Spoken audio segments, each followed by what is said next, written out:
Salut, c'est Philippe de Pratico, l'outil préféré des formateurs et des apprenants, et je vous fais cette vidéo pour vous montrer quelques exemples d'exercices pratiques qu'on peut faire avec Pratico. Alors là, on est sur une capsule toute nouvelle où on a une page blanche. Déjà, avec une page blanche, on peut faire des choses sympas, que ce soit des schémas, créer une slide improvisée. On peut aussi faire un brainstorming, du coup, avec les post-it où chacun partage des idées, comme ceci. Donc avec une page blanche, on peut faire pas mal de choses, mais on peut faire des choses encore plus avancées en utilisant des slides en tant qu'image de fond. Et je vais vous montrer ça tout de suite. Alors, tac, voilà, j'ai préparé des slides pour l'occasion. Donc voilà, c'est 5 exemples sur lesquels vous pouvez vous inspirer pour vos exercices. Comme j'ai présenté là, on peut coller des post-it pour faire un brainstorming et voir un peu les idées de chacun. Ça peut être encore plus intéressant si on l'utilise avec comme fond un modèle. Comme là, j'ai utilisé le modèle SWOT, du coup une matrice connue, très connue en marketing. Donc, alors c'est force, faiblesse, opportunité, menace. Et l'idée, c'est que donner la collaboration à chacun pour que chacun partage des éléments. Donc voilà, simplicité, tout en un, euh, innovation.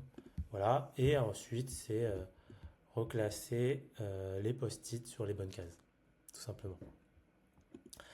Voilà. Là, je pars sur un autre exemple. C'est que là, ici, on a notre magnifique système solaire. Et l'idée, c'est un peu de éparpiller des mots-clés qu'on va repositionner sur l'image. Donc, je vais écrire les différentes planètes. Mercure, Vénus. Ouais, je vais tous les écrire comme ça. Peut-être que vous allez en apprendre. Jupiter.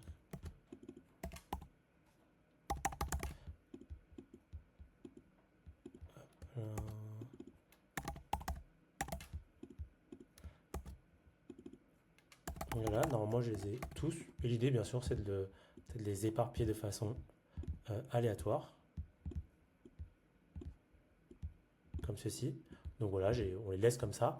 Et quand on lance la session, bah, on peut par exemple activer la collaboration pour un apprenant.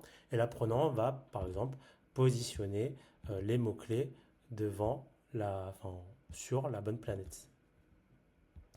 Tac, enfin bref, je ne vais pas toutes les faire car j'ai que 5 minutes. Et voilà. Donc là, encore un autre exemple, c'est utiliser une image sur laquelle on va dessiner tous ensemble. Et là, par exemple, ça, c'est le mur d'humeur. Et on peut demander aux apprenants de sélectionner, d'entourer le personnage qui lui correspond. Donc voilà, par exemple, ils sont plutôt heureux d'être là, j'espère. Euh, donc ça peut être entouré, mais on peut aussi mettre peut-être ses initiales. Par exemple, moi, je me retrouve plutôt là en faisant cette vidéo. Donc, euh, voilà. Euh, Encore un autre exemple que j'aime beaucoup, celui-là, c'est le fait de superposer des images par-dessus sa slide pour cacher des éléments. Là, je vais vous montrer ça tout de suite. Donc, par exemple, je vais intégrer des images comme ceci que je vais recadrer pour cacher cet élément-là. Je vais vous montrer pourquoi par la suite. Là, je vais prendre une autre image. Donc, on peut utiliser les images, mais on peut aussi utiliser tout simplement des formes qu'on a sur Pratico. Donc là, on a des formes comme le carré. Et là, je vais cacher simplement cet élément-là avec un carré. Et si on veut, on fait un petit double-clic et on peut écrire par exemple un indice sur ce qu'il y a derrière. Et l'idée, c'est que quand on est en session, on efface avec la gomme l'élément pour révéler ce qu'il y a derrière. Voilà.